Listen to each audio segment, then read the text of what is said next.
The strong survive, the weak perish, and the beer had better be good. The ancient mutant apocalypse is back, and the future has never looked darker. To celebrate Apocalypse's return in X-Men 97, we're heading back into Age of Apocalypse this week, with Age of Apocalypse Volume 2, Reign. And we've paired it with a beer that's big, brutal, and absolutely packed with character. Welcome to Craft Beer Comics. Hello all mutant outcasts and sour beer scientists to another episode of Craft Beer Comics. I am your host Harry, and this week we are going to be checking out the second volume of Age of Apocalypse, Reign. This is another phenomenal volume. It's so rare to get, it's rare to get one volume that's great all the way through. It's rare to get two that are great all the way through, and back to back as well. Last episode we checked out volume 1 of this, Alpha, and gave it an 8 out of 10. There was a lot of setting up. The artwork was great. There's a huge amount of issues to cover, the story is absolutely massive and spans geographically in the story a massive space. And this one does the same. You get more of the issues that you started in Volume 1. Now you've set the foundations of those issues. You can build upon them now and tell the story you want to tell. I get the feeling that this line, Age of Apocalypse, and the spin-offs and everything else, only got about 5 issues each. It might be just 4. I'm not sure. I will check in the next episode. But it's longer than Age of Revelation, the most recent one, the spiritual successor. And to be honest, you can tell they've got a lot more space to do things. I don't know if they were told with Age of Apocalypse to just go crazy, do what you want. You can change the costumes, you can change alliances. We don't care. You can do what you want. I don't really know what happened, because the difference between Age of Revelation and Age of Apocalypse is huge, and it's not just the 30-year gap. It's the storytelling, it's the artwork, it's the style. It's Age of Apocalypse is better in almost every way than Age of Revelation. But anyway, getting into Reign. This one covers Astonishing X-Men, issues 2 and 3, Amazing X-Men 2 and 3, Gambit and the Externals, issue 2, Generation Next, issue 2, Weapon X, issue 2, a lot of issue 2s here, Excalibur, issues 2 and 3, Factor X, issues 2 and 3, X-Man 2 and 3, and X-Universe number 1. And I think it's also worth mentioning, at the end of these volumes of Age of Apocalypse, so that's Alpha, Reign, and Omega, you get like maps of the cities and the globe as it's owned by Apocalypse. You get like background information, but you also get variant covers and artist sketches and interviews that were done at the time. And it's all very 90s. It's really cool. And yeah, this came out in 1995. So getting a hold of these interviews, I guess, would kind of be impossible unless they're uploaded somewhere, maybe. I don't know. But these would have come out in physical magazines. Imagine that, a physical magazine. And it's quite unlikely that you could find it easily. So you just have to sort of read it in these volumes. But they're interesting. They're really, really good. You get a nice little insight into why they're doing things, the choices they made, why they've signed on to this project, concept art, blah, blah, blah, all the rest of it. It's really, really cool. But anyway, this volume is great. My personal favourite is the Astonishing X-Men. I think the Astonishing X-Men is like the main, if you want to call it quote unquote, the main storyline that you're following through Age of Apocalypse. So that's the team with Magneto, Rogue, Sunfire, Morph, Blink, and Sabretooth. I don't think I'm missing anyone. That's just my personal favourite, just because I like the characters. I think the characters are really cool, and obviously it's the main story you're following. And it's worked out kind of funny, because before I picked this up, the art style of Astonishing X-Men was kind of like my least favourite, but now I'm into it. I'm kind of loving it. It's my favourite one.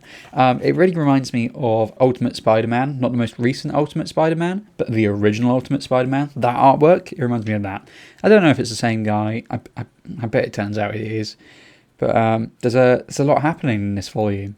Obviously, as I said in the intro, they've laid down the foundations. They've done a bit of fleshing out in issue 1. So issues 2 and 3, they can just start getting on with what they want to tell. There are deaths in this. There are plot points you wouldn't see coming.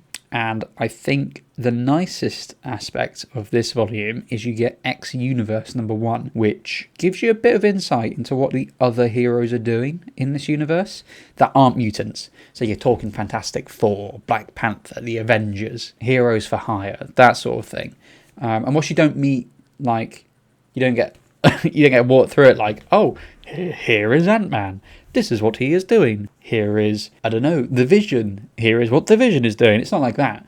You meet Sue Storm, you meet Ben Grimm, you meet Victor Von Doom, so quite a few Fantastic Four characters. You meet Gwen Stacy. She's got an unusually large part in this, which I kind of like. I like when they take these like side characters, like Gwen Stacy, like Mary Jane to an extent, Jimmy Olsen, Lois Lane, Alfred Pennyworth, you know, those sorts of side characters, and you give them a bit more to do than just sort of stand there and look pretty. So she's like a big kind of factor in this.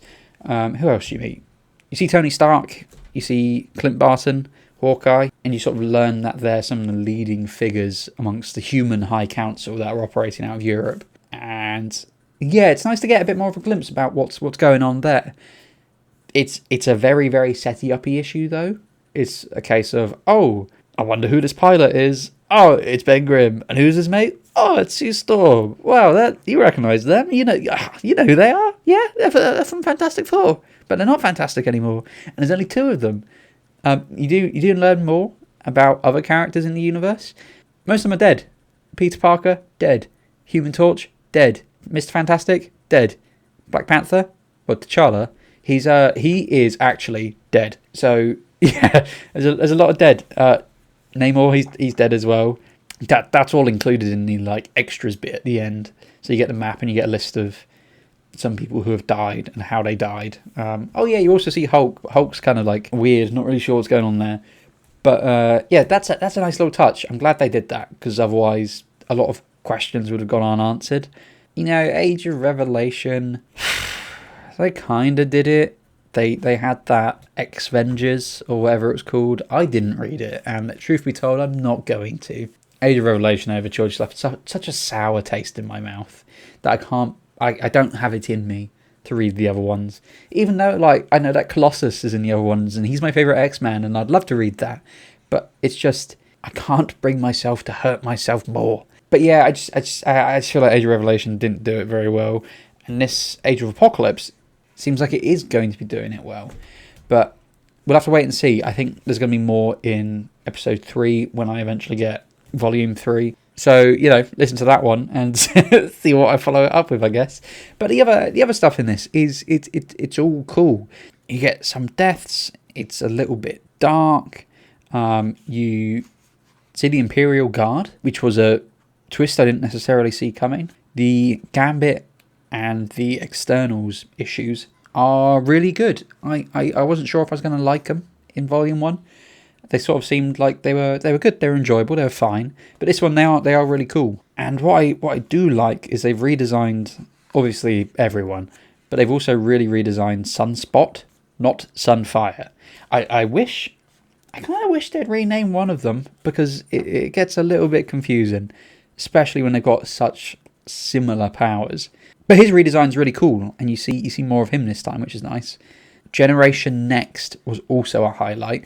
So that's the one that's kind of led by Colossus and Shadowcat, and they're training up, believe it or not, the next generation of X-Men. And in this issue, they're trying to save Colossus's sister Magic, because they believe that she has time travel abilities, I think is what it was. So this one's kind of like an infiltration, espionage one. You still got a bit of action. Not a huge amount of Colossus and Shadowcat, but that's fine. The focus is on the new guys. The Astonishing X-Men issues were fine. They're fighting one of the new Horsemen of Apocalypse, and it's very much just a kind of a fighty issue. There's not much more happening in it. It's a bit dark. You learn more about the relationship between Quicksilver and Storm, which is not something I saw coming, to be totally honest. Yeah, the issue with, I think it's Weapon X, the Weapon X issue, that's also good again. That's the one that focuses on Jean Grey and Weapon X. So the Weapon X issue is good. That focuses on Wolverine and Jean Grey. Controversially, Wolverine, not one of my favourite X-Men in the world. I know he's a fan favourite, but I don't really get it. But this was good. This was good. It's kind of nice for it not to just be him moping about being all, oh, I'm old and everyone I love is dead, blah blah blah. And he actually has a nice little relationship with Jean Grey. That's sweet. Excalibur is cool as well. That one's led by Nightcrawler.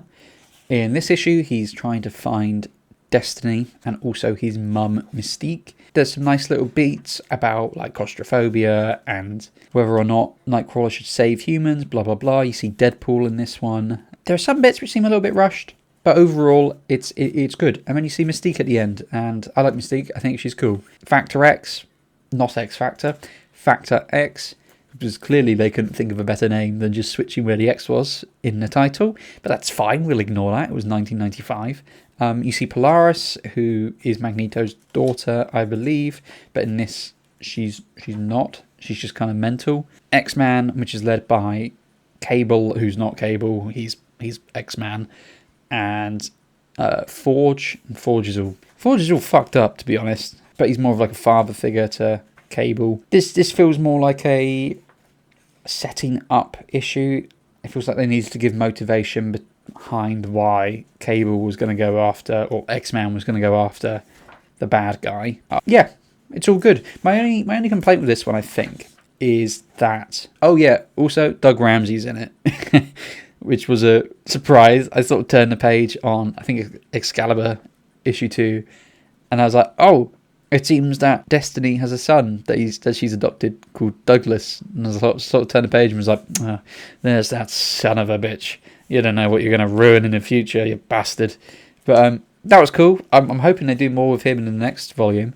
But yeah, my only complaint is that the issues are a little bit higgledy-piggledy in places. And I think they've done it because you read the issues in a certain order and you're following the timeline chronologically. Not like, oh, I'm going to read X-Men 1 and 2 and then Excalibur 1 and 2, but number 2 of Excalibur came before number 2 of X-Men, and when it's confusing, you go backwards and forwards. So I think that's why they've done it, but because there's so much you're reading and so much information you're taking in, so many characters you're meeting, you're going so far across this like global story that it can be difficult to follow. Like you'll read something in Excalibur, and then you have an issue of X-Men, you have an issue of Astonishing, you have an issue of Amazing, and then you're back to Excalibur again, and you're like, oh shit, where were we? And you have to kind of like flick back.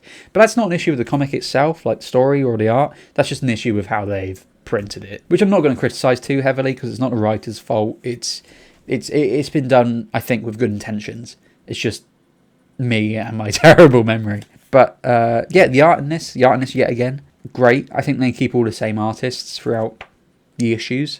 I can't see any changes between them, and I always like to talk about the art, but I don't think I've got a lot to talk about with the art, just because it's all kind of the same as the last thing. I suppose if I had to say anything, is that the art maybe could have been better with X Universe. I feel like they maybe could have done more with the colours. It's difficult. I'm not an artist myself, and I'm also partially colourblind, so I'm probably not the best to be reviewing this. But compared to other issues in this volume, I feel like they could have done more. Personal highlights art-wise, there's a great full page from, I believe it's Amazing X-Men. Yes, it is, where Bishop's mind is being infiltrated by the Shadow King, and you're getting like flashbacks of what Bishop's seen, but it's like at the bottom of the page is Bishop, and then all the things are exploding out of his head, and at the top is Shadow King, like, devouring them. It looks really cool. Really cool. So they've done a great job with that. And then in Astonishing X-Men, Magneto has, like, a robot nanny for his son. And weirdly, she's got some cool little art bits. And then, spoiler alert, Juggernaut has an aneurysm and fucking dies from the looks of it. That's kind of cool the way they do that, because it's like Nightcrawler fucking shouting at him, and then it gets closer and closer and closer, and his eyes are twitching, and then he dies, and Mystique's like, oh, I guess Kane's had an aneurysm. We'll move on. It feels like kind of a waste of a character, but it's I get why I've done it, because it's a complete contrast from what the Juggernaut was like in the main storyline, being all violent, and then this storyline he's effectively a monk. But yeah, it kind of felt like a waste for him to die to an aneurysm, but whatever. But yeah, art Cool. It's all cool. Would I recommend? Absolutely. Yes. Yes. I would recommend this, especially if you've read number 1 alpha, which was reviewed last episode. You're 100% going to want to read volume 2. I pretty much ordered it straight away. I found it cheap and was like, yep, yes please, I'll take it. It's not even in the best condition. It's clearly been bought probably 10, 20 years ago. The pages have yellowed and there's little dents in the corner, everything else. And usually I wouldn't go for it. But I thought, yeah, you know what? I don't care. I need it and I need to read it now. So yeah, excellent. This one is another 8 out of 10. The only reason I'm not giving it a 10 out of 10 is because there are certain parts where stories aren't finished yet. So I find it hard to critique the story when it's not done. You wouldn't rate a meal halfway through cooking it. It's kind of like that. I think they're keeping up the momentum with this. It's really good. Each story, there's no like lull in the story. It just keeps going. It's great. It's great. It's really good. 8 out of 10. Now, we did an IPA last week for our beer. So what we've got left is a stout and a sour. So the beer for this week is... It's a stout. We're going with a stout this week. We're going with the Chocolate Orange Imperial Stout, 8% from Kirkstall. I believe they're a UK-based brewery. I'd never had one of these before, but for my birthday, some friends of mine bought me just a big selection of craft beer, and this was in there. Now, when I see Imperial Stout, I do tend to think, ooh, that's quite heavy. It's quite rich. I'm not a massive stout lover myself, so Imperial Stout is like, ooh, that's a lot of stout. And 8%, that's quite high. Not the highest I've had, but it's pretty high. But I love chocolate orange. I really love chocolate orange. I had a chocolate orange one from a brewery called Atom Brewery, which I will review in another episode, I think.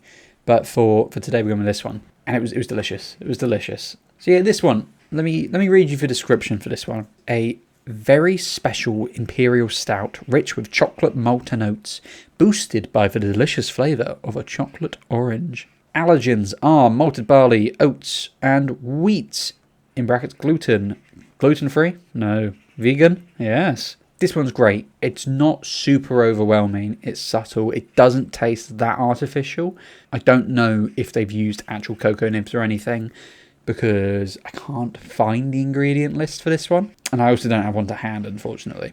But it's very good. You get the stout flavour, but it's not like a strong, basic, stinky stout like a Guinness. It's nothing boring like that. You've got that nice chocolate warmth to it, and then very quickly you do get the chocolate orange flavour. Usually it's kind of like an aftertaste with these things, but this one you get it pretty quick, which makes me wonder if it is flavouring or if it is like actual chocolate and actual orange zest or something. But this one's really tasty. This one's really good. It surprised me. I finished this in one go. Usually with stouts, I kind of have to pace myself. It sounds silly, but usually they're so strong and they've got such a sort of like a powerful taste to them that I have to have it in 2 goes, maybe 3. Especially with a big can that's 440ml. But this one, no, this was gone in an evening. This was absolutely delicious. Good job there, Kirkstall Brewery, because it's a banger. It's an absolute banger. This one I'm actually going to give a 9 out of 10, which I don't think I'm not sure if I've given a 10 out of 10 or a 9 out of 10 to a beer yet, but this one was a 9 out of 10. If I saw this on tap at a pub or at a tap room, yes, 100% going for this one. If I see it in a shop, getting this one. I think this one was bought from a local supermarket in the UK. Probably Sainsbury's or Asda. They have a great selection of craft beer. So if you like chocolate orange, this one's definitely for you. If you're not a stout drinker, don't worry too much, because the stout flavour is not overwhelming. And I've kind of found that over the years, you get used to stouts and craft beer stouts by having ones that are like got those funky flavours in them, and then you can sort of wean off the funky flavours and get used to normal stouts. That's what I found, at least. It doesn't mean they're my favourite, but that's how I've done it. So yeah, 9 out of 10. Imperial Stout from Kirkstall Brewery. Chocolate orange flavours are delicious, and this one actually costs £4.75 for a single can, which you can get at kirkstall.shop. So that's the beer for this week. So there we go, another episode of Craft Beer Comics, part 2 of our Age of Apocalypse saga. Great story, a lot more fleshing out, clearly setting up the pieces for them all to fall in Volume 3. It's still great. It's still varied. It feels very 90s, but that's not a bad thing. And then you get a nice little taste of what the other heroes are doing in X Universe. That's an 8 out of 10 again. Followed up by a lovely chocolate orange imperial stout from Kirkstall Brewery. Stout flavours aren't overwhelming. Chocolate orange isn't overwhelming. That chocolate malt with oats is absolutely delicious though. See it in your local shop, pick it up. That's a 9 out of 10. So join us next week where we finish off our Age of Apocalypse saga with Age of Apocalypse Volume 3 Omega. And obviously, the only beer we've got left is a sour. And I think I've got something in mind for this. I definitely know which brewery I'm using. You're going to have to listen in next time to find out what the beer is. But I'm going to tell you, it will be an absolute treat. This sour brewer never misses. They never miss. It's always good every single time. As I said last episode, and the episode before that, and the episode before that, this is a one-man show. It's just me, your host Harry, that is recording, reading, editing, drinking, putting shit out on social media. So any likes, follows, subscribes, shares is very, very much appreciated. I'm going to try and keep this podcast as consistent as possible, but beers are expensive, comics are expensive, so you'll get the episodes when you get the episodes. I'm hoping to do one a week minimum. I've got a huge backlog of comics to go through that I've just collected over the years. There's some new stuff, there's some old stuff, so you'll just have to subscribe and wait and see what comes. I've been your host Harry, and this has been another episode of Craft Beer Comics. Thank you very much for listening, and we'll see you next time.